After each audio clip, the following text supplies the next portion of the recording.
Bismillahirrahmanirrahim. Assalamualaikum warahmatullahi wabarakatuh dan salam sejahtera untuk kita semua. Di sini kami dari kelompok 7 akan mencoba mempresentasikan hasil diskusi kami mengenai promotional mix bagian yang kedua, yakni mencakup personal selling, word of mouth, direct marketing, dan internet marketing. Yang beranggotakan Cindy Aprilisa, Dewi Lismiati, dan saya sendiri Jeffrey, Nur Syafitri, dan Wina Sylvia Agustin. Pertama saya akan membahas mengenai personal selling. Personal selling menurut Ciptono adalah komunikasi langsung ataupun tatap muka antara penjual dan calon pelanggan untuk memperkenalkan suatu produk dan membentuk pemahaman terhadap produk sehingga customer ataupun calon pelanggan kemudian akan mencoba membeli dan tertarik terhadap produk ataupun jasa yang kita tawarkan. Yang selanjutnya yakni tujuan personal selling menurut Kotler. Yang pertama yakni mencari calon. Yang dimaksud dengan mencari calon di sini yakni melakukan pencarian calon pembeli ataupun pelanggan bagi produk ataupun jasa yang kita tawarkan. Yang kedua yaitu menetapkan sasaran. Menetapkan sasaran maksudnya memutuskan bagaimana mengalokasikan waktu, bagaimana kita harus melayani di antara calon dan juga pelanggan. Yang selanjutnya nomor 3 ini berkomunikasi. Berkomunikasi di sini maksudnya itu mengomunikasikan informasi mengenai produk dan jasa perusahaan yang ditawarkan. Yang keempat yakni menjual. Menjual ini merupakan salah satu poin penting ya, poin penting bagi pemasaran ya kan. Yang mana menawarkan suatu produk ataupun jasa kepada customer agar membeli produk ataupun jasa yang ditawarkan. Yang selanjutnya yaitu melayani. Yang dimaksud dengan melayani di sini yaitu menyediakan berbagai layanan kepada pelanggan. Contohnya seperti memberikan konsultasi mengenai masalah terhadap produk ataupun jasa, memberikan bantuan teknisi, merencanakan pembayaran, dan melakukan pengiriman. Yang selanjutnya yaitu mengumpulkan informasi. Selain kita menjual produk, di sini kita juga bisa melakukan riset pasar mengenai produk ataupun jasa yang kita jual melalui tanggapan dari pelanggan ataupun customer. Yang terakhir yakni mengalokasikan. Maksudnya di sini yakni memutuskan pelanggan mana yang akan memperoleh produk tidak mencukupi selama masa-masa kekurangan produk. Slide selanjutnya yakni mengenai kriteria ataupun syarat yang harus dimiliki seorang penjual yang bertugas melakukan personal selling. Di sini terdapat tiga syarat ataupun kriteria menurut Kotler menurut Tiptono maksud saya. Yang pertama yakni salesmanship. Yang dimaksud dengan salesmanship di sini yaitu seorang personal selling harus memiliki pengetahuan mengenai produk dan seni menjual, seperti bagaimana cara mendeteksi pelanggan, mengatasi klaim pelanggan, melakukan presentasi maupun cara meningkatkan penjualan. Yang kedua yakni negotiating. Pelaku personal selling diharapkan memiliki kemampuan dalam melakukan negosiasi dengan disertai syarat-syaratnya. Yang terakhir yakni relationship marketing. Pelaku personal selling harus tahu cara membina dan memelihara hubungan baik dengan pelanggan agar pelanggan tersebut betah dan tetap stay pada produk kita gitu. Selanjutnya yakni mengenai jenis personal selling. Terdapat 5 macam personal selling menurut swasta. Yang pertama yaitu trade selling. Apa itu trade selling? Trade selling yaitu penjualan dapat terjadi jika produsen dan pedagang besar memperbolehkan pengecer untuk berusaha dan memperbaiki distributor produk-produk mereka. Yang kedua yaitu missionary selling, yaitu penjualan berusaha ditingkatkan dengan mendorong pembeli untuk membeli barang dari para penyalur perusahaan. Yang ketiga yakni technical selling.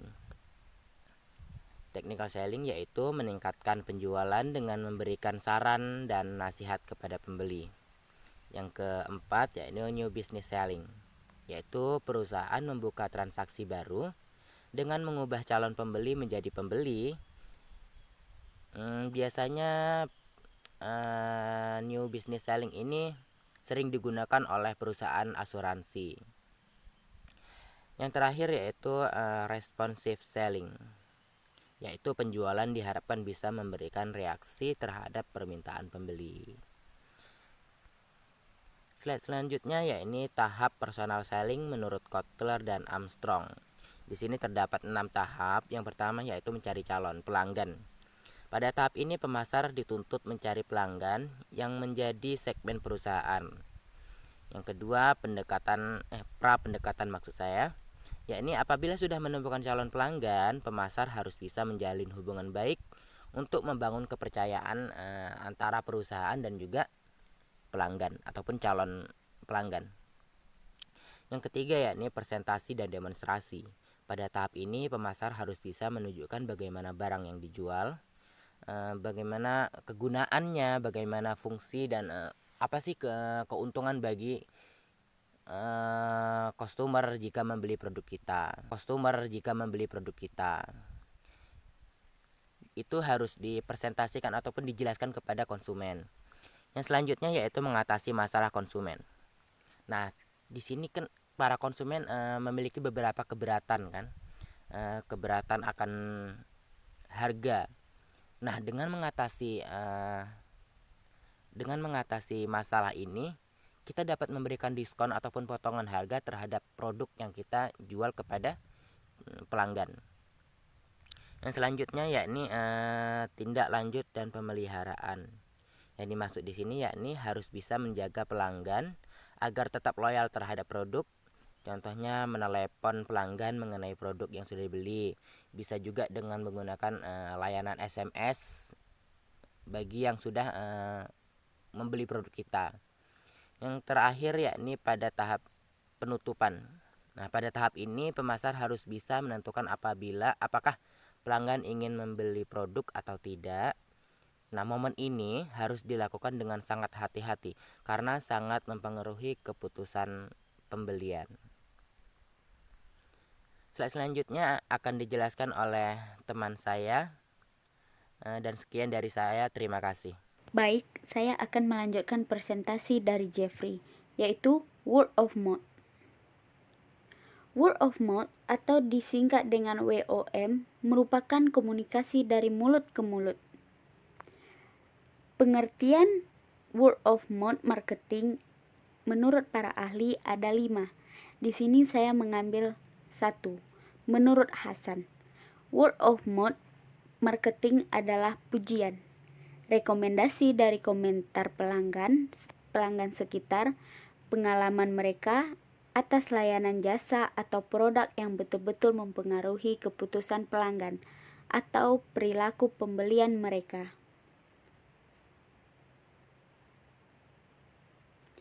Manfaat word of mouth ada 6. Yang pertama, sumber informasi yang independen dan jujur saat informasi datang dari seseorang. Kedua, memberikan manfaat kepada yang bertanya dengan pengalaman langsung mengenai produk. 3. Menjadi media iklan informal. 4. Dapat fokus pada orang yang hanya tertarik mendengarkan. 5. Tidak bisa dibatasi ruang atau kendala lainnya seperti hambatan fisik atau keluarga. Dan yang terakhir, menggunakan kekuatan influencer dan jaringan sosial. Baik, saya akan melanjutkan presentasi dari teman saya tadi. Selanjutnya kita akan membahas tentang direct marketing atau pemasaran langsung, yang merupakan salah satu metode dalam promotional mix atau bauran promosi. Adapun pembahasan ini akan disampaikan atau dijelaskan oleh saya sendiri, Dewi Lismiati dan Cindy Aprilisa. Sebelum kita jauh membahas mengenai direct marketing, terlebih dahulu saya akan menjelaskan apa itu direct marketing.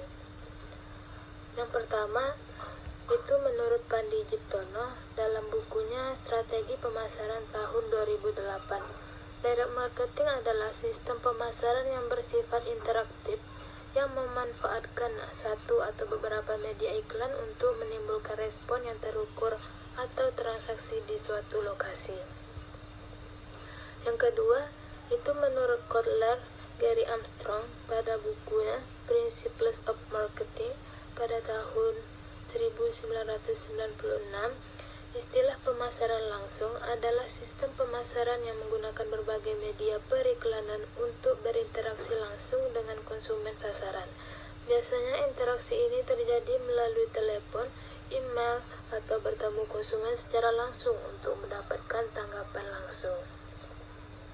Jadi, dari pengertian di atas, dapat kita simpulkan bahwa pemasaran langsung atau direct marketing adalah sistem pemasaran yang digunakan oleh suatu perusahaan untuk menjalin komunikasi langsung dengan konsumen.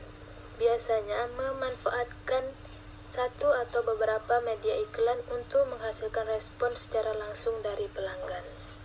Direct marketing dapat menghasilkan respon dari pelanggan berupa yang pertama ada inquiry atau pemeriksaan, yang merupakan suatu proses untuk memperoleh dan mendapatkan informasi dengan melakukan observasi atau eksperimen.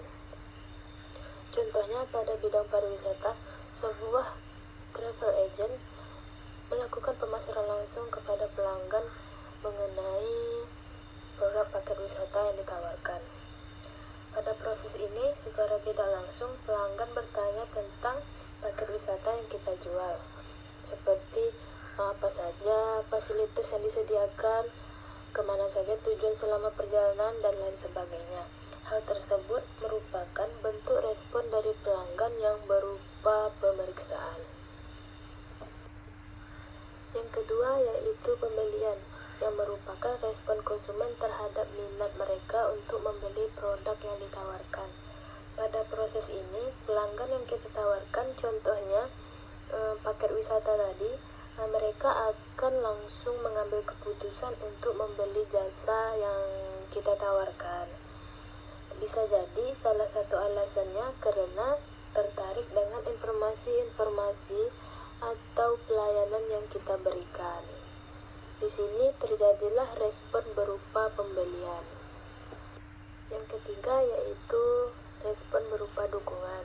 Respon berupa dukungan terhadap produk atau pelayanan kepada konsumen. Hal ini bisa juga dianggap sebagai bentuk apresiasi konsumen terhadap proses direct marketing yang diterapkan. Pada tahap ini, apabila pelanggan tidak memberikan respon pembelian atau pemeriksaan, melainkan memberikan dukungan terhadap produk yang kita tawarkan, itu merupakan salah satu bentuk dari respon pelanggan. Selanjutnya, ada beberapa variabel keputusan yang merupakan kerangka dasar dari program pemasaran langsung atau direct marketing, yaitu variabel yang pertama yaitu offering atau penawaran, yang merupakan proposisi lengkap produk dan layanan, harga dan atribut lainnya yang melekat pada produk yang ditujukan untuk pelanggan. Seperti contohnya produk paket wisata, ya semua informasi atau terkait dengan produk paket wisata tersebut harus lengkap, baik itu mulai dari harganya, fasilitasnya, rencana perjalanannya, dan lain sebagainya. Yang kedua yaitu kreatif. Kreatif ini sangat diperlukan dalam keputusan direct marketing atau pemasaran langsung, karena di dalam kreatif ini termasuk dalam platform penyalinan, elemen desain grafis, teknis yang menyertainya, dan aspek manufaktur seperti kustomisasi. Yang ketiga yaitu media. Ada berbagai macam media yang tersedia untuk pemasaran langsung, contohnya seperti email, telepon, SMS. Selanjutnya, timing dan sequencing. Memilih waktu dan disposisi komunikasi dalam pemasaran langsung. Contohnya, bagaimana kita memilih waktu dan susunan komunikasi dalam direct marketing seperti iklan umum. Direct marketing memiliki lebih banyak kendali daripada pemasaran umum. Contohnya, kapan sebuah email akan dikirim, media apa yang digunakan, siapa atau kelompok konsumen mana yang akan menjadi target pengirimnya. Berbeda dengan general marketing, iklan akan mengikuti publikasi yang telah ditetapkan. Keterbatasan space juga mempengaruhi. Jadwal tayang yang tidak mungkin bisa dirubah semau kita.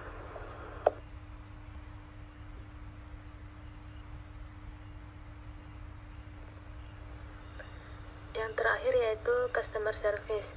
Dalam model ini, perusahaan menyediakan saluran gratis di mana konsumen dapat dengan cepat dan mudah mengakses informasi dan mengirimkan tanggapan, baik itu berupa keluhan ataupun saran kepada sebuah perusahaan. Contohnya, pada sebuah biro perjalanan wisata menyediakan layanan customer care, di mana kita dapat mengaksesnya melalui WhatsApp atau situs-situs yang telah dibuat. Di sini kita bisa menyampaikan kritikan atau masukan kepada sebuah perusahaan. Selanjutnya, kita akan membahas mengenai jenis-jenis dari direct marketing atau pemasaran langsung. Sebenarnya ada banyak sekali jenis-jenis dari direct marketing ini yang ditetapkan pada sebuah perusahaan, tergantung dari perusahaan tersebut mau menggunakan direct marketing yang bagaimana. Dan diantaranya yaitu yang pertama yaitu direct mail, adalah surat yang secara langsung mengiklankan bisnis, produk ataupun pelayanan yang dikirim ke sekelompok pelanggan di suatu daerah. Bentuk dari direct mail ini seperti email, SMS ataupun katalog. Kita ambil contoh seperti perusahaan penerbangan AirAsia mengirimkan email ke sekelompok pelanggan di suatu daerah, yang dimana tujuannya untuk mengiklankan bisnis, baik itu berupa tawaran menarik dari AirAsia, tiket pesawat yang murah ataupun lagi promo, dan lain sebagainya. Ini merupakan bentuk direct mail. Yang kedua yaitu telemarketing. Dalam pemasaran jarak jauh, calon pelanggan dihubungi melalui telepon untuk menjual produk atau layanan. Metode ini mampu menarik pelanggan baru ke tingkat yang relatif besar, dan metode ini sebagai alat untuk melacak kampanye pemasaran langsung. Telemarketing sangat efektif ketika didukung oleh database pelanggan potensial atau data konsumen dengan profil lengkap untuk mengetahui minat suatu produk. Selanjutnya, email marketing atau pemasaran email mencakup buletin elektronik, email promosi untuk menghasilkan prospek atau penawaran baru bagi pelanggan yang sudah ada, atau iklan yang mungkin muncul dalam email perusahaan lainnya. Pemasaran email ini atau email marketing adalah cara yang paling sederhana, terjangkau dan dapat diskalakan untuk menjangkau sekelompok pelanggan di suatu daerah. Baiklah, saya Cindy Aprilisa akan melanjutkan presentasi dari Dewi Lismiati. Yang keempat adalah SMS blasting. Seperti yang kita ketahui, SMS adalah salah satu media yang penggunaannya masih dianggap penting, baik untuk keperluan pribadi maupun bisnis. SMS juga bersifat lebih personal dan penggunaan SMS biayanya lebih murah, sehingga banyak perusahaan yang memanfaatkan SMS blasting sebagai media pemasaran. SMS blasting adalah pengiriman SMS secara massal ke database customer atau nomor aktif secara acak dalam radius 500 meter secara otomatis dengan mesin. Biasanya, pesan berisi promosi produk ataupun jasa dan hanya dikirim pada waktu tertentu. Contohnya, SMS operator Telkomsel, atau biasanya ketika kita melewati hotel ataupun tempat makan seperti KFC dan lain sebagainya, SMS promosi akan secara otomatis masuk ke nomor kita. Kemudian yang kelima, sosial media marketing, yaitu berupa aktivitas menggunakan sosial media sebagai sarana untuk memasarkan produk ataupun jasa.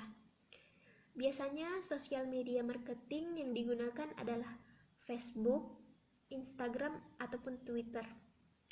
Saat ini banyak orang yang menggunakan media sosial, maka dengan media sosial, perusahaan dapat dengan mudah mempromosikan produk, barang, maupun jasanya. Contohnya, saat ini jika kita membuka media sosial seperti Instagram, Facebook, dapat kita lihat banyak online shop dan lain sebagainya yang mempromosikan produknya. Dengan adanya sosial media marketing ini juga, maka kita sebagai konsumen atau customer dapat dengan mudah membeli kebutuhan yang kita inginkan. Yang keenam adalah TV home shopping, yaitu promosi penjualan suatu produk melalui media televisi dan biasanya menghadirkan perbincangan ala talk show lengkap dengan peragaan pemakaian produk tersebut.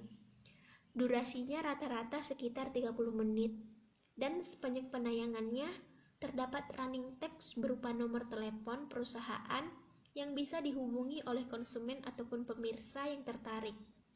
Harga normal serta diskon ataupun promosi termasuk cicilan pembelian juga tercantum. Contohnya Legel Home Shopping yang menghadirkan iklan berbagai produk olahraga, peralatan dapur, dan sebagainya. Yang ketujuh, leaflet marketing, yaitu sebagai alat promosi yang dicetak di selembar kertas yang umumnya menggunakan art paper atau art karton dan memiliki 2 ataupun lebih lipatan. Leaflet sendiri biasanya berisikan informasi singkat mengenai suatu program, usaha ataupun kegiatan yang dilakukan oleh perusahaan. Yang kedelapan, online marketing, yaitu merupakan kegiatan komunikasi pemasaran dengan menggunakan media internet. Pada saat sekarang, perusahaan tidak perlu menjual barangnya secara langsung kepada pembeli. Cukup dengan memanfaatkan teknologi internet dapat mengundang calon pelanggan. Manfaat dari online marketing adalah bisa diakses konsumen kapan saja dan di mana saja, menjangkau pasar lebih luas ke seluruh daerah, bahkan luar negeri. Contohnya Tokopedia, Bukalapak, Shopee, dan lain sebagainya, yang menjual berbagai produk kebutuhan konsumen dan dapat diakses kapanpun dan dimanapun. Yang kesembilan, direct selling, yaitu metode penjualan barang ataupun jasa tertentu kepada konsumen dengan cara tatap muka. Dengan direct selling ini, konsumen dapat keuntungan karena kemudahan dan pelayanan yang disediakan, termasuk demonstrasi pribadi dan penjelasan produk.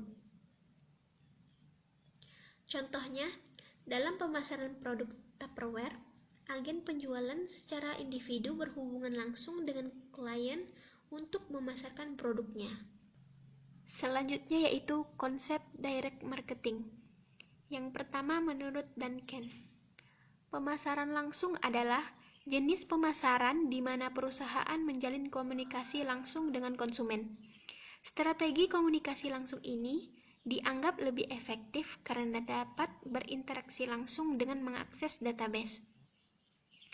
Kemudian yang kedua menurut Kotler dan Gary Armstrong, pemasaran langsung adalah sistem pemasaran yang menggunakan berbagai media komunikasi dan iklan untuk berinteraksi dengan konsumen sasaran. Biasanya interaksi ini dilakukan melalui telepon, email, atau bertemu langsung dengan konsumen untuk mendapatkan respon langsung. Yang ketiga, menurut Suyanto, pemasaran langsung adalah pemasaran yang menggunakan saluran langsung untuk menjangkau konsumen dan menyediakan barang atau jasa kepada konsumen tanpa menggunakan perantara untuk mendapatkan tanggapan atau transaksi yang dapat diukur. Selanjutnya tujuan dari direct marketing, yaitu untuk memasarkan produk atau jasa kepada target konsumen dengan biaya pemasaran yang lebih minim. Manfaat dari direct marketing yang pertama, manfaat bagi penjual, memiliki strategi pemasaran yang sangat efektif dan sulit ditiru oleh pesaing. Karena promosi yang dilakukan secara langsung, maka strategi tersebut sulit ditiru dan dilihat oleh pesaing. Selanjutnya, manajemen waktu yang efisien. Direct marketing dapat menjangkau calon pembeli pada saat yang tepat sehingga manajemen waktu lebih efisien. Kemudian memilih target pasar yang tepat dan dapat mengetahui siapa audiens secara langsung. Direct marketing dapat mengukur tanggapan konsumen atas promosi yang dilakukan, sehingga perusahaan dapat memutuskan strategi promosi mana yang lebih menguntungkan. Selanjutnya, manfaat bagi konsumen. Yang pertama, dalam proses belanja akan lebih mudah karena konsumen dapat melakukan pembelian di mana saja dan kapan saja. Yang kedua, hemat waktu dan lebih efisien, yaitu aktivitas berbelanja cukup dilakukan di rumah sehingga lebih menghemat waktu. Yang ketiga, bebas memilih produk yang ingin dibeli melalui katalog produk perusahaan, karena konsumen dapat melakukan perbandingan dengan katalog dan layanan belanja online. Baiklah, presentasi selanjutnya akan dilanjutkan oleh Nur Safitri. Kepada Nur Safitri, dipersilahkan. Baik, di sini saya akan melanjutkan presentasi dari rekan saya tadi. Di sini kita akan membahas tentang internet marketing atau pemasaran dalam internet. Sebelumnya, rekan-rekan sekalian pasti sudah pernah mendengar tentang internet marketing. Nah, di sini saya akan mencoba menjelaskan. Pertama, pengertian dari internet marketing. Menurut Kotler dan Armstrong, internet marketing atau yang disebut juga dengan online marketing adalah suatu bentuk usaha dari perusahaan atau organisasi dalam memasarkan produk atau jasanya, dan juga membangun hubungan dengan pelanggan dengan perantara media internet. Yang kedua, menurut Muhammad, pengertian internet marketing yakni suatu proses membangun lalu memelihara hubungan dengan pelanggan. Hubungan tersebut dapat dicapai setelah melalui kegiatan yang dilakukan secara online sebagai wadah bertukar ide, produk, dan maupun jasa. Sebagai contohnya, rekan saya memiliki sebuah bisnis fashion. Untuk memasarkan produknya, ia memanfaatkan internet dengan membuka toko online. Selain membuka lapak di beberapa marketplace, rekan saya juga memiliki website khusus yang berisi katalog produk untuk calon pembeli yang ingin berbelanja langsung ke toko mayanya. Nah, dari salah satu kegiatan tersebut, rekan-rekan sekalian pasti sudah tidak asing lagi, bukan? Itulah yang dinamakan dengan internet marketing, yakni sebuah strategi memasarkan dan mengiklankan produk lewat internet dengan tujuan promosi, meningkatkan volume penjualan, serta mempengaruhi konsumen untuk membeli suatu barang atau jasa.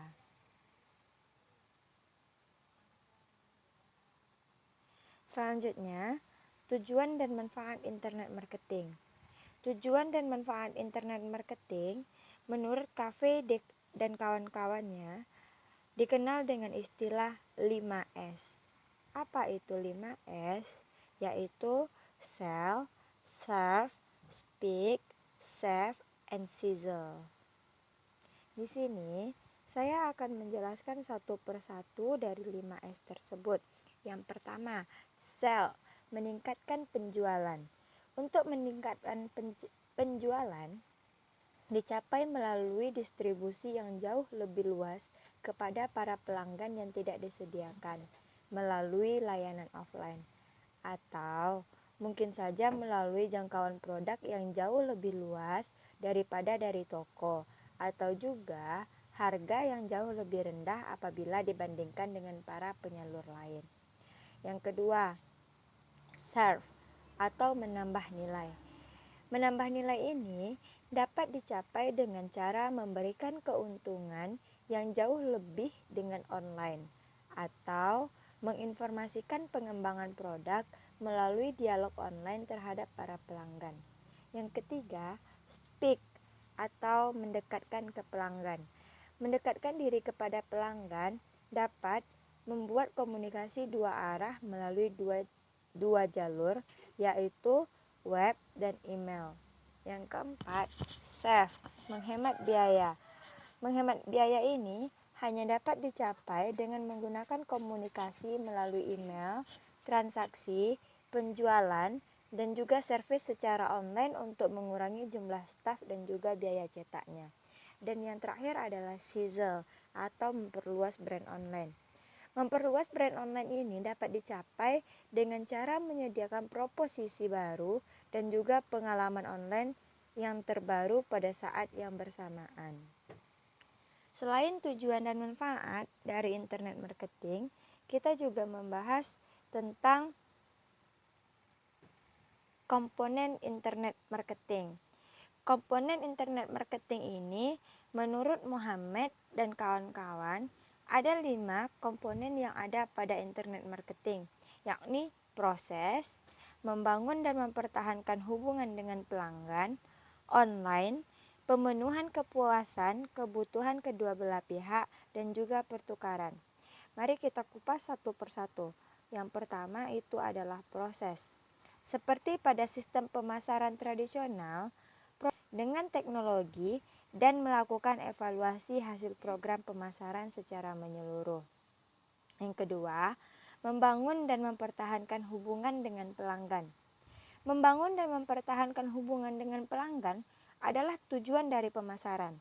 3 tahap hubungan dengan konsumen merupakan awareness, exploration, and commitment. Program pemasaran bisa disebut berhasil jika dapat mengarahkan pelanggan hingga pada tahap komitmen pada perusahaan. Dan tujuan dari pemasaran dengan internet yaitu terjalin hubungan antara pelanggan secara online ataupun offline. Yang ketiga, online. Sesuai dengan pengertiannya, internet marketing merupakan pemasaran yang dijalankan dalam dunia internet, tetapi tetap terhubung dengan sistem pemasaran dengan cara tradisional. Yang keempat, pemenuhan kepuasan kebutuhan kedua belah pihak. Adanya internet marketing memenuhi kepuasan terhadap kedua belah pihak lebih cepat terpenuhi, yakni dari segi perusahaan yang memakai internet marketing dapat mencapai tujuan perusahaan seperti menaikkan laba perusahaan, pangsa pasar yang akan meluas, dan lain sebagainya. Dari segi pelanggan adalah terpenuhinya kebutuhan seperti memperoleh informasi yang diperlukan dengan lebih cepat. Dan yang terakhir adalah pertukaran. Efek dari pertukaran pemasaran online yaitu pertukaran yang tidak hanya terjadi dalam dunia internet saja ataupun online saja, tetapi juga harus berefek pada pertukaran dan penjualan secara nyata. Selanjutnya, ada beberapa aplikasi di dalam internet marketing ataupun jenis-jenis di dalam internet marketing. Yang pertama ada iklan atau advertising.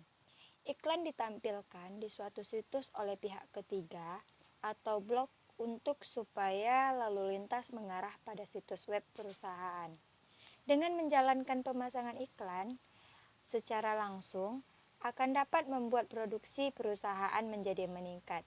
Namun, kita harus membuat iklan yang jujur. Kejujuran dalam membuat iklan adalah hal yang sangat krusial untuk reputasi bisnis online kita. Kita memang harus membuat iklan yang unik, kreatif, dan menarik. Akan tetapi, bukan berarti iklan yang kita buat itu harus menyisipkan klaim-klaim yang tidak jujur. Iklan yang tidak jujur hanya akan memperburuk kredibilitas kita di mata konsumen. Selanjutnya, ada SEM atau Search Engine Marketing. Jenis pemasaran ini merupakan suatu upaya mempromosikan website dengan meningkatkan visibilitas dalam halaman hasil mesin pencarian atau search layaknya Google, Bing, Yahoo, dan lain sebagainya. Selanjutnya, ada SEO, Search Engine Optimization. SEO ialah sebuah proses menaikkan visibilitas situs web atau halaman web pada mesin pencari. Yang keempat, ada social media marketing, yaitu pemasaran jenis ini dijalankan dengan menggunakan sebuah sosial media dengan memanfaatkan lalu lintasnya seperti memakai Facebook, Instagram, Twitter, dan juga media sosial lainnya. Ada email marketing. Email marketing yaitu pemasaran dengan cara ini juga dijalankan dengan email dan melibatkan langsung pemasaran pesan dengan mengirimkan pesan melalui surat elektronik. Selanjutnya ada blog marketing, yaitu situs blog pada perusahaan yang digunakan untuk promosi. Ada referral marketing. Cara ini adalah untuk dapat mempromosikan produk atau layanan kepada konsumen baru melalui referensi. Biasanya metode ini terjadi dari mulut ke mulut. Ada inbound marketing. Pemasaran inbound ini juga dengan memanfaatkan pelanggan untuk membuat dan berbagi. Ada viral marketing, yaitu cara pemasaran yang prinsipnya sama saja dengan word of mouth dalam bentuk pesan elektronik yang disebarkan dari seseorang kepada orang-orang yang dikenalnya dengan berkelanjutan. Ada dropship atau reseller, yaitu orang yang memperjualkan kembali sebuah produk ataupun jasa dari orang lain hanya dengan katalog atau gambar saja, tidak mempunyai barang yang dijual tersebut. Dan yang terakhir ada afiliasi, yaitu sebuah program pada sebuah perusahaan penyedia suatu jasa ataupun produk, di mana pembelian yang dilakukan pada konsumen tidak langsung menuju di pihak utama, tetapi ada pihak-pihak yang terdaftar sebagai afiliasi marketing. Baiklah, mungkin hanya demikian yang dapat kami presentasikan dari kelompok 7 dalam pembahasan promosional mix yang kedua. Kami berharap semoga apa yang kami jelaskan dapat berguna bagi rekan-rekan sekalian. Stay at home and stay healthy rekan-rekan sekalian. Terima kasih.